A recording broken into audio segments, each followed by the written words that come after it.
बिस्मिल्लाहिर्रहमानिर्रहीम अस्सलाम वालेकुम everyone, welcome back to MS SQL server tutorials. This is Ali Raza. आज की क्लास के अंदर मैं आप लोगों को MS SQL सर्वर इंस्टॉल कैसे होगा आपकी सिस्टम के अंदर वो बताऊंगा।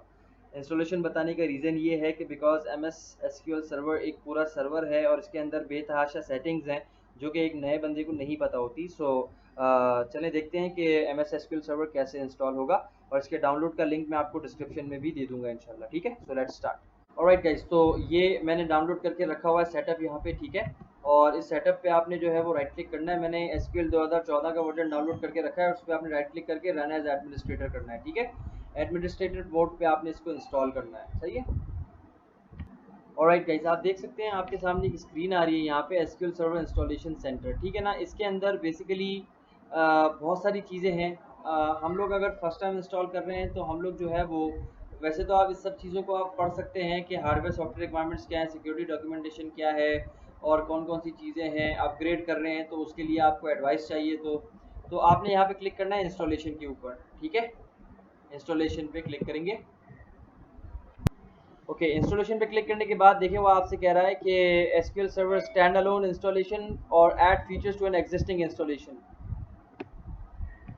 तो इंस्टॉलेशन के लिए हमें जो है वो सबसे पहले न्यू एसक्यूएल स्टैंड अलोन करना है। ठीक है ना, और अगर अपग्रेड करना है तो फिर हम अपग्रेड पे भी जा सकते हैं अगर आपके पास पुराना कोई वर्जन है तो आप सबसे पहले यहाँ क्लिक करेंगे new SQL server stand alone installation के ऊपर। Alright, so this is the setup. ये आपके पास स्टार्टअप विंडो आएगी। ठीक है, उसके बाद आप नेक्स्ट करेंगे। उसके बाद लाइसेंस एग्रीमेंट आएगा, उसको आप एक्सेप्ट कर लें। उसके बाद नेक्स्ट। उसके बाद वो आपसे कह रहा है कि क्या आप इसको अपडेट्स चेक फॉर अपडेट्स करना चाहते हैं। मैंने कहा नहीं। नेक्स्ट। तो ये बहुत ज़्यादा जो है वो लंबा प्रोसेस है इंस्टॉलेशन का। अब ये यहाँ पे कुछ फाइल्स हैं जो कि नेसेसरी है, इंस्टॉल हो रही हैं आपके सिस्टम के अंदर, और उसके बाद ये चेक करेगा क्या एसक्यूएल सर्वर इंस्टॉल होने के कैपेबल है या नहीं। ठीक है, तो ये सारी चीज़ें पास होनी चाहिए, वार्निंग का मसला नहीं है। अगर इनमें से कोई चीज़ फेल होगी तो आपको पहले उस चीज़ को रिजॉल्व करना होगा, उसके बाद फिर आपकी इंस्टॉलेशन ये कंटिन्यू होगी, अदरवाइज आपकी इंस्टॉलेशन कंटिन्यू नहीं होगी। ठीक है, अच्छा, एरर नहीं आना चाहिए यहाँ पे कोई भी। अच्छा भाई, फेल कुछ भी ना हो। नेक्स्ट। उसके बाद देखें आपने यहाँ पे सिलेक्ट करना है एसक्यूएल सर्वर फीचर इंस्टॉलेशन और ऑल फीचर्स विद डिफ़ॉल्ट। तो ऑल फीचर्स विद डिफ़ॉल्ट पे रहने दें इसको। सही है, और उसके बाद कर दें नेक्स्ट। उसके बाद आपके पास जो है वो यहाँ पे फीचर सिलेक्शन होगी कि कौन कौन से फीचर्स आपने रखने हैं, और उसके बाद ये आपको ये भी बता देगा कि आपकी हार्ड ड्राइव में कितनी स्पेस अवेलेबल है और रिक्वायर्ड कितनी है। तो 12 GB अवेलेबल है, रिक्वायर्ड आपको तकरीबन 6 GB है। सिलेक्ट ऑल कर लें ताकि जो फीचर्स नहीं भी सिलेक्ट हुए वो भी सिलेक्ट हो जाए। दो हमें इन सारे फीचर्स की भी ज़रूरत नहीं है, लेकिन वन टाइम इंस्टॉल कर रहे हैं तो इसको इंस्टॉल कर लें। तो तकरीबन 6 GB हमें स्पेस रिक्वायर्ड होगी।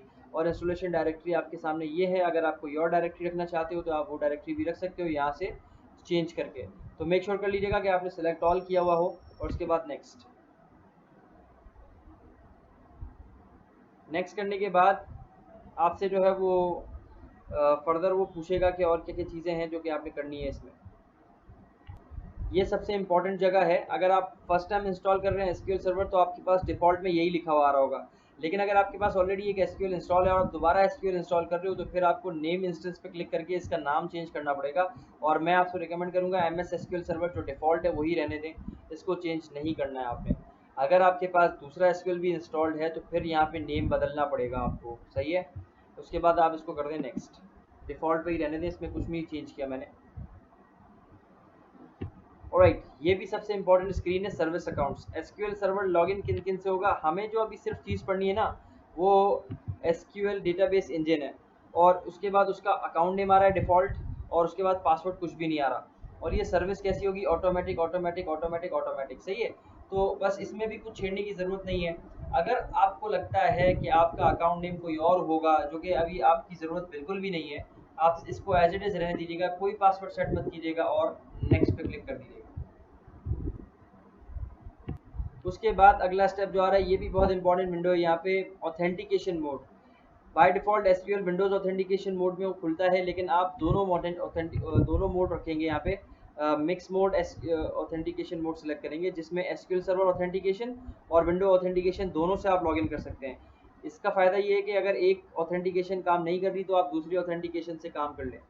अब यहाँ पर जो है वो पासवर्ड सेट करना है, क्योंकि विंडो ऑथेंटिकेशन में तो पासवर्ड नहीं मांगता, लेकिन जब हम एसक्यूएल सर्वर ऑथेंटिकेशन से लॉगिन करते हैं एसक्यूएल के अंदर, तो उस वक्त हमें यूजर नेम पासवर्ड देना पड़ता है। फिलहाल मैं यहाँ दे रहा हूँ 12345 और कंफर्म पासवर्ड में भी दे रहा हूँ 12345। सही है, ओके। यहाँ देने के बाद अच्छा, यहाँ पे अगर कोई यूजर ऐड ना हो तो ऐड करंट यूजर कर लीजिएगा, ठीक है। उसके बाद करें नेक्स्ट। अच्छा, और किसी चीज़ को चेंज करने की ज़रूरत नहीं है, यहाँ पर भी ऐड करंट यूजर कर लें। आपने मेक श्योर करना है जो पासवर्ड रखा है वो 12345 ही हो, ठीक है। ओके, ऐड करंट यूजर करने के बाद यहाँ से भी आप नेक्स्ट का बटन प्रेस करेंगे। उसके बाद यहाँ पर भी इसको रहने दें एज इट इज़, बिकॉज हम ऑल फीचर्स कर रहे हैं तो और भी वो सारी की सारी कॉन्फ़िगरेशन मांग रहा होता है हमसे। इसको भी कुछ नहीं करें, नेक्स्ट कर दें। नेक्स्ट करने के बाद यहाँ पर भी ऐड करंट यूजर कर लें और उसके बाद नेक्स्ट कर दें। उसके बाद यहाँ पर भी कुछ नहीं छेड़ना आपने, नेक्स्ट। अब ये आपको समरी बता रहा है कि आपने जो जो सिलेक्शन की है ऑलरेडी इंस्टॉल क्या क्या है और क्या इंस्टॉल होना है and so on, ready to install. और उसके बाद बस आप इस पर इंस्टॉल पे क्लिक कर दें, ठीक है, यहाँ पे इंस्टॉल। तो अब आपका इंस्टॉलेशन जो है वो प्रॉपर्ली स्टार्ट है। अगर सब कुछ सही रहेगा तो ये एटलीस्ट 15 से 20 मिनट मैक्सिमम आधा घंटा लेगा पूरा का पूरा इंस्टॉल होने में, ठीक है। ऑलराइट गाइस, तो अब ये इंस्टॉलेशन होती रहेगी, ठीक है। तो जैसे ही इंस्टॉलेशन खत्म होगी तो फिर इसको कंटिन्यू करते हैं और फिर हम लोग वाइंड अप करेंगे और इसको चला कर देखेंगे, ठीक है। Alright, installation completed successfully. आप देख सकते हैं सारे फीचर्स यहाँ सक्सेसफुली इंस्टॉल हुए हैं। अगर मैं इसको स्क्रॉल करूँ नीचे की तरफ तो सारों पे सक्सीडेड लिखा हुआ आ रहा है, ठीक है ना। तो ये आप देख सकते हैं, नीचे जाएं और नीचे तो देख लें सारा सब कुछ सक्सीडेड। आप बस इसको क्लोज के बटन को क्लिक कर दें और आपकी इंस्टॉलेशन सक्सेसफुल हो गई है, ठीक है। इसके बाद हम लोग जो है ना स्टार्ट बटन के ऊपर जाएंगे और वहाँ पे लिखेंगे एसक्यूएल सर्वर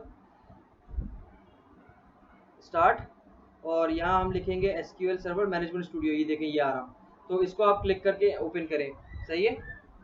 जब ये फर्स्ट टाइम ओपन होगा तो थोड़ा सा जो है वो टाइम लेगा और उसके बाद जो है वो फिर ये नॉर्मल चलेगा जैसे चलना चाहिए इसको, ठीक है। ऑलराइट, तो फर्स्ट टाइम जब आपके पास खुलेगा तो थोड़ा सा टाइम लेगा, लेकिन उसके बाद आपके पास ये लॉगिन स्क्रीन आएगी। इस स्क्रीन से आगे हम नहीं जा सकते, ठीक है। तो सबसे पहली चीज़ जो आपने देखनी है, आपके पास यहाँ पे डेटाबेस इंजन होना चाहिए जिस पे हमने काम करना है। दूसरी चीज़ सर्वर नेम, यहाँ पे आपके सिस्टम का नाम आएगा, या तो अगर यहाँ पे नाम ना आ रहा हो तो आप यहाँ पे ड्रॉप डाउन पे क्लिक करेंगे, ब्राउज करेंगे इसको, ठीक है। ड्रॉप डाउन पे क्लिक करें और क्लिक करने के बाद ब्राउज फॉर मोर पे जाएं और ब्राउज फॉर मोर पे जाके जो है वो डेटाबेस इंजन पे जाएंगे हम लोग। अभी आएगी एक विंडो आएगी आपके सामने, ये आ गई। डेटाबेस इंजन को खोलेंगे प्लस को, इसके अंदर नाम आ रहा होगा तो इसको सिलेक्ट कर सकते हैं आप लोग, सही है। तो इसको जो है वो आप ओके कर दें। तो यहाँ से भी हम जो है वो सर्वर नेम सिलेक्ट कर सकते हैं, सही है। उसके बाद जो है वो आपके पास यहाँ पे विंडो ऑथेंटिकेशन है और देखें यूजर नेम और पासवर्ड डिसेबल्ड है, तो विंडो ऑथेंटिकेशन के अंदर यूजर नेम पासवर्ड नहीं देते हम। कनेक्ट कर लें प्लीज। तो कनेक्ट जब हम लोग करेंगे यहाँ पे कनेक्ट का बटन प्रेस करके, अगर सब कुछ सही होगा तो यहाँ पे ये कनेक्शन सक्सेसफुल होगा। अच्छा, इसी तरीके से इसको ऑब्जेक्ट एक्सप्लोरर कहते हैं। और यहाँ पे जो कंप्यूटर डिस्कनेक्ट का निशान है ना, इसको क्लिक करें जरा, तो आपके पास जो है वो ये दोबारा से आप डिस्कनेक्ट हो जाएंगे अपने एसक्यूएल सर्वर से। ऊपर ये यहाँ पे, ठीक है, दोबारा से कनेक्ट के ऊपर क्लिक करें और अब हम लोग एसक्यूएल सर्वर से कनेक्ट जो है वो करके देखेंगे, ठीक है। तो यहाँ पे आप विंडो ऑथेंटिकेशन के बजाय या सॉरी गलती हो गई, डिस्कनेक्ट दोबारा करते हैं और विंडो ऑथेंटिकेशन सेलेक्ट करते हैं, window SQL server authentication select करते हैं, सही है। और यहाँ से जो है वो लॉगिन में आप लिखेंगे SA, यूजर नेम में आप लिखेंगे SA और पासवर्ड में लिखेंगे 12345 जो आपने इंस्टॉलेशन के टाइम भी दिया था। पासवर्ड के अंदर आप 12345 लिखेंगे और स्मॉल में यहाँ पे ऐसे लिखेंगे, कैपिटल में नहीं, स्मॉल में स्मॉल में आएगा सब कुछ, ठीक है। ये चीज़ आपने ख्याल रखना है। और पासवर्ड में 12345 आएगा, सही है। ऐसे मतलब सिस्टम एडमिनिस्ट्रेटर, ठीक है। और उसके बाद जो है वो कनेक्ट के बटन पे क्लिक कर दें। तो इस तरीके से आप जो है वो एसक्यूएल सर्वर ऑथेंटिकेशन के ज़रिए से भी लॉगिन सिस्टम को कर सकते हैं। बस अब यहाँ पे हमारा काम जो है वो इंस्टॉलेशन का पूरा हुआ और हमारा एसक्यूएल सक्सेसफुली चल गया। अच्छा, जब हम कनेक्ट करने जाते हैं ना तो उस वक्त प्रॉब्लम ये आती है कि अक्सर एसक्यूएल सर्वर कनेक्ट नहीं हो रहा होता, इधर विंडो ऑथेंटिकेशन से भी नहीं हो रहा होता और एसक्यूएल सर्वर ऑथेंटिकेशन से भी नहीं हो रहा होता। ठीक है, तो उसके लिए हमें सबसे पहले ये करना है, रन पे जाना है। ठीक है, विंडो आर प्रेस करके आप रन पे चले जाएं और वहां पर आप लिखेंगे services.msc। ठीक है, जैसे विंडो आर प्रेस किया मैंने और अब आप यहाँ लिखेंगे सर्विसेज services.msc। सही है, तो ये मैं बार बार इसलिए हाईलाइट कर रहा हूँ ताकि आपको समझ में आए और ओके कर दें।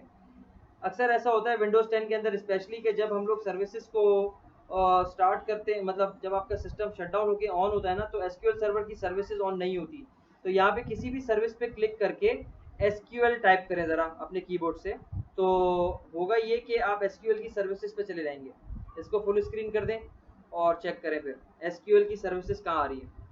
अगर तो आपका एसक्यूएल कनेक्ट ना हो तो आपने यहाँ पर आना है और सर्विसेज चेक करनी है, क्या आपकी एसक्यूएल की सर्विसेज रन हो रही हैं। तो किसी भी सर्विस पे क्लिक कर दें पहले, उसके बाद एसक्यूएल टाइप करें। यहाँ पे किसी भी चीज़ पे क्लिक कर दें और एसक्यूएल टाइप करें। सही है, उसके बाद जो है वो आपके पास एसक्यूएल की सर्विसेज आ रही होंगी। अगर एक दफ़ा में ना आए तो 2 दफ़ा एसक्यूएल टाइप करें तो इंशाल्लाह फिर आ जाएगा, ऐसा भी हो सकता है। ये देखें, तो एसक्यूएल सर्वर जिसमें एमएस एसक्यूएल सर्वर लिखा हुआ है, इस पर डबल क्लिक करें और स्टेटस में देखें रनिंग लिखा हुआ है। अगर आपका एसक्यूएल कनेक्ट ना हो तो यहाँ पे आके चेक कर लें कि स्टेटस में क्या है, रनिंग है या फिर स्टॉप्ड है। जब आप इसको डबल क्लिक करेंगे तो एक पॉपअप आएगा आपके सामने और उस पॉपअप के अंदर यहाँ से फिर आप उस सर्विस को स्टार्ट कर देना। दूसरी चीज़, अगर आप चाहते हो कि हालांकि ऑटोमेटिक है फिर भी आपकी सर्विस स्टार्ट नहीं हो रही है, तो आप, ये विंडोज 10 का थोड़ा सा बग है, तो आप यहाँ ऑटोमेटिक से हटाकर इसको ऑटोमेटिक डिलीट पे क्लिक कर दें स्टार्टअप टाइप में, ऑटोमेटिक डिलीट। सही है, इसमें क्या होगा, विंडो जब पूरी लोड हो जाएगी उसकी थोड़ी देर बाद ये सर्विस ऑटोमेटिकली खुद ही स्टार्ट हो जाएगी। सही है, अगर तो ऑटोमेटिक पे आपका सही चल रहा है तो रहने दें, लेकिन अगर ऑटोमेटिक होने के बावजूद सिस्टम स्टार्ट होने के बाद एसक्यूएल की सर्विस नहीं चल रही तो उसके बाद आप ऑटोमेटिक डिलीट कर दें, तो इंशाल्लाह थोड़ी देर बाद सर्विस खुद ही ऑटोमेटिकली बैकएंड पे स्टार्ट हो जाएगी और आपका एसक्यूएल सर्वर कनेक्ट होना शुरू हो जाएगा। अब इसके बाद अप्लाई और ओके कर दें, सिंपल। सही है, तो एक ट्रबल शूटिंग थी ये, अगर किसी के पास एसक्यूएल ना चले तो वो इस तरीके से चेक कर सकता है। ठीक है, so that's all for today guys, hope you have enjoyed how to install SQL server. So if you haven't subscribed yet, don't do press the subscribe button and do share and comment, and if you haven't pressed the bell icon, do press the bell icon as well. Thank you so much, take care, Allah Hafiz.